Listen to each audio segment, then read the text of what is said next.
So I recently just acquired yet another Finnish Mosin. This one is a 28/30 as made by Sako, 1934. It's the obvious tell that this was a 28/30 is at the rear sight. It looks like an M39 sight, but it doesn't have a marking for 150 meters. It just starts at 200, although you still have the notches so that you can slide the slider further down, but that's besides the point. What I wanted to make this video for was I had to take this Mosin out of the wood because the interrupter wasn't interrupting.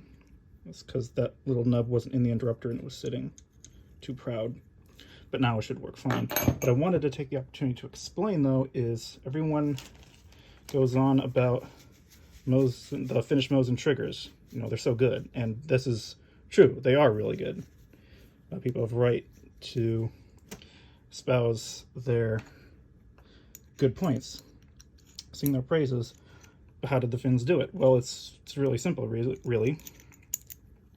On a regular Mosin, so this is the trigger. There's only two parts to the Mosin trigger, and they sit at this point here. So the Sear is also the spring, and it just flexes when the trigger pivots here, pulls down on it.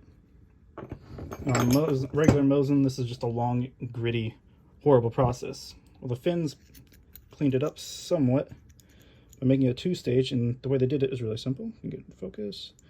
It's these two pins that when it's together, those two pins roll over the Sear instead of just pulling it straight down.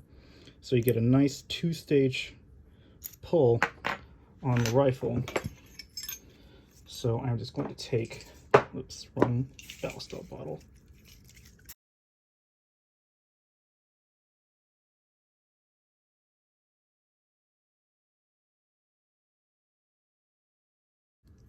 Okay, so like I said, there is very little to see in a Mosin-nagant trigger. It is literally these two pieces. Well, you still have the screw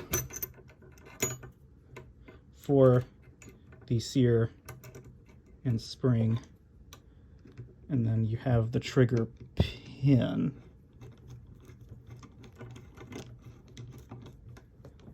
So there's just that one screw that holds Sear in place. And then I probably made a rod from my own back here. Yeah, I did it backwards. So this is a lesson in how not to reassemble a Mosin-nagant trigger. There we go. So now the tension from the Sear also keeps that pin in place. Crank. All right. So now that it's back on the rifle, you can see we've got a nice gentle first stage there. This is the Sear part of it, and then the last bit of the pull is what will drop the striker. So I have the bolt here, which can still work. So now it's cocked, and you can see I've got a pretty light first stage there, but then a very short actual break.